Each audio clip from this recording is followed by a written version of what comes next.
आणि त्याच्यामुळे हे अगदीच बालिश आहे मला विचाराल तर, आणि दुसरे काही मुद्देच नाहीत त्यांच्याकडे आमच्या विरोधात बोलायला.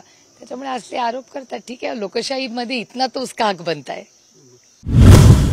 सुद्धा तुतारी मिळाल्याचं काही आक्षेप तुमच्याकडून घेण्यात खरं तर वर्ध्याला हेच ऑब्जेक्शन आम्ही घेतलं होतं. तेव्हा वर्ध्यानी ते मान्य केलं होतं आणि ते चिन्ह दिलं नाही. तसंच आम्ही इथे केलं. आणि बघा, जिथे जिथे आम्ही लढतोय महाराष्ट्रामध्ये तिथेच हे होतंय. बाकी सगळीकडे जिथे काँग्रेस आहे, सेना आहे, नाही. हे म्हणजे अर्थातच पुन्हा एकदा हे षडयंत्र आमच्या विरोधात होतंय का, असं लोकांच्या बोलण्यातून आमच्याकडे खरं तर ते मांडण्यात आलेलं आहे. आणि हे दुर्दैव आहे की ह्या पद्धतीने आज ह्या गोष्टी होत आहेत. एक पारदर्शकपणे संविधानाच्या चौकटीत राहून इलेक्शन व्हावं याच्यासाठी आम्ही पूर्ण प्रयत्न करतोय आणि आम्ही नेहमीच नियम कायदे पाळलेले आहेत. आणि ह्याचं ऑब्जेक्शन आम्ही 1 महिन्यापूर्वीही घेतलं होतं. 1 महिन्यापूर्वीच आम्ही विनंती केली होती इलेक्शन कमिशनला की अशी चिन्ह देऊ नका, आणि ती नोटीस आम्ही इलेक्शन कमिशनला आमच्या वतीने आम्ही पाठवली होती. आता बघूया, आम्ही वाट बघतोय आयोगाकडून, कारण का वर्ध्याला आम्हाला न्याय मिळाला होता. वर्ध्याचे जे इन्चार्ज होते त्यांनी निर्णय बदलला होता आणि बदल केला होता. आमची अपेक्षा आहे की बाकीच्याही सीटमध्ये होईल.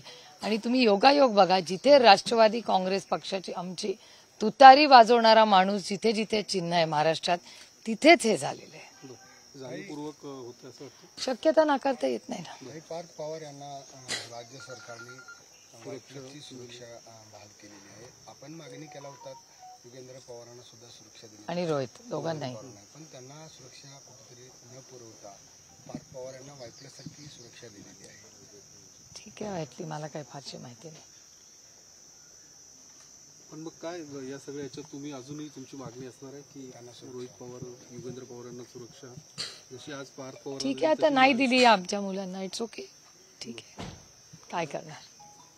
दुसरीकडे देवेंद्र फडणवीस म्हटलं की शरद पवारांच्या इंजिनमध्ये बसण्याची जागा फक्त सुप्रिया सुळेंसाठीच आहे आता शिल्लक, तेवढंच. बरं आहे ना, आधी आमच्यावर भ्रष्टाचाराचे आरोप व्हायचे, आता भ्रष्टाचारातून तर मुक्त झालो आम्ही. आणि फक्त आपल्या मुलीवर किंवा मुलाला प्रेम करणं हा काही गुन्हा नाही या देशात, जगातच नाही. आणि कोण असं आहे जे स्वतःच्या मुलींवर प्रेम करत नाही. आणि त्याच्यामुळे हे अगदीच बालिश आहे मला विचाराल तर, आणि दुसरे काही मुद्देच नाहीत त्यांच्याकडे आमच्या विरोधात बोलायला. त्याच्यामुळे आज ते आरोप करतात. ठीक आहे, लोकशाहीमध्ये इतना तो उसका हक बनताय. तिकडे काल पवार साहेबांची अमरावतीमध्ये सभा झाली, त्यावेळी त्यांनी नवनीत राणांना पाठिंबा दिल्यानंतर त्यांनी काल माफी मागितली की अशा पद्धतीने आमच्याकडून चूक झाली.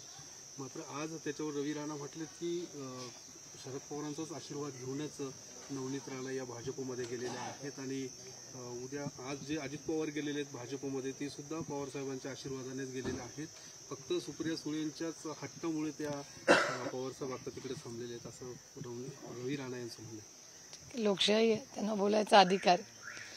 एवढं तर प्रूव्ह होतं की मी माझ्या विचारांची किती बांधील आहे. सध्या जे काही खुलासे केले जात आहेत, काल मुख्यमंत्री एकनाथ शिंदे यांनी एका वृत्तपत्राला मुलाखत दिल्या, त्यामध्ये ते म्हटले की देवेंद्र फडणवीस, त्यानंतर गिरीश महाजन, शेलार यांना अटक करण्याचं षडयंत्र मागच्या सरकारने रचलं होतं, त्यांना अटक. मला असं वाटतं त्याचं उत्तर राऊत साहेबांनी ऑलरेडी दिलेलं आहे. पण काय या सगळ्याचं जे काय उद्धव ठाकरेंकडनं सुद्धा खुलासे होत आहेत, तिथंही एकनाथ शिंदेकडनं खुलासे.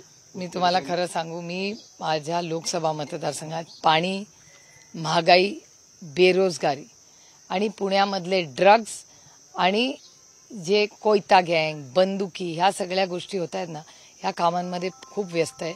पिण्याचं पाणी, शेतीचं पाणी, सगळी धरणं ही शून्यावर किंवा काही डेड वॉटरमध्ये आलेली आहे. त्यामुळे खूप मोठी आव्हानं आज राज्यासमोर आहेत.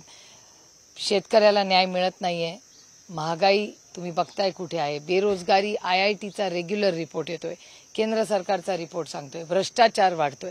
देशासमोर एवढी मोठी आव्हानं आज आहेत, मी त्याच्यात मध्ये प्रचंड व्यस्त आहे. आता जय पवार काल भोरच्या दौऱ्यावर होते आणि ते म्हणतात की तुम्ही कुठलाही संवाद त्यांच्याशी साधला नव्हता. बारामतीमध्ये ज्यावेळी महावीर जयंतीनिमित्त तुम्ही एकत्र आला होता त्या ठिकाणी कुठलाही संवाद झालेलं नाहीये. जय पाटील नावाच्या व्यक्तीशी तुम्ही संवाद साधला होता आणि मात्र चुकीच्या काही बातम्या ह्या मला असं वाटतं जय एक तर माझ्यापेक्षा वयाने लहान आहे, माझ्या मुलासारखा आहे तो. त्याच्यामुळे आपली मुलं जेव्हा बोलतात तेव्हा मी कधीच घरातल्या लहान मुलाबद्दल कधीच काही बोलणार नाही. विशाल पाटील यांचं असं म्हणणं आहे की मी जर फॉर्म भरला नसता तर निवडणूक ही भाजपच्या साईडने झाली असती, बिनविरोध झाली असती. मला याची काय माहिती नाही. 29 तारखेला पंतप्रधान नरेंद्र मोदींची सभा पुण्यात होते आणि त्यांचा रोड शोचं सुद्धा आयोजन पुण्यात केल्याची माहिती मिळते. काय वाटते की ज्या पद्धतीने नरेंद्र मोदी हे पुण्यात येणार म्हटल्यानंतर बारामती त्यानंतर शिरूर मावळ या लोकसभा मतदारसंघासंदर्भातच पुण्यातली ती सभा असणार. अतिथी देवो भव आणि लोकशाहीमध्ये प्रत्येकाला त्याचा प्रचार आणि प्रसार करायचा अधिकार आहे आणि आपली संस्कृतीच आहे ना, पाहुण्यांचं स्वागत केलंच पाहिजे. थँक्यू.